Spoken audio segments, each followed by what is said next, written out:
தமிழ்நாடு தொடக்க கல்வி ஆசிரியர்களின் இயக்கங்களின் கூட்டு நடவடிக்கை குழு சார்பில் சென்னை நுங்கம்பாக்கத்தில் உள்ள டிபிஐ வளாகத்தை முற்றுகையிட்டு இன்று இரண்டாவது நாளாக போராட்டம் நடைபெற்று வருகிறது.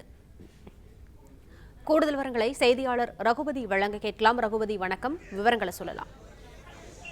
வணக்கம்.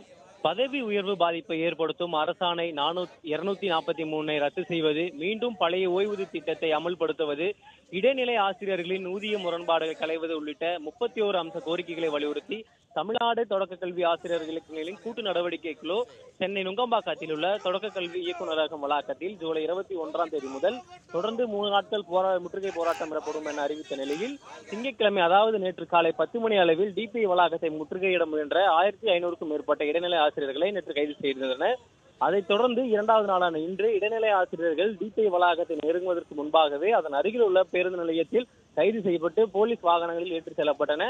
அதேபோல் போராட்டத்தில் பங்கேற்பதற்காக நுங்கம்பாக்கம் அருகில் உள்ள ரயில் நிலையம், அருகே உள்ள கல்லூரி, பேருந்து நிலையம் போன்ற இடங்களில் காத்திருந்த ஆசிரியர்களை 500 மீட்டருக்கு முன்பாகவே சோதனையிட்டு அவர்களை அடையாளம் கண்டறியப்பட்டு கைது செய்து போலீசார் வாகனத்தில் ஏற்றி சென்றிருந்தனர். அதேபோல் அவர்களை அழைத்து சென்று அருகில் இருக்கக்கூடிய மண்டபங்களில் தங்க வைத்து இன்று மாலை அவர்களை விடுவிப்பதாக தெரிவிக்கப்படுகிறது.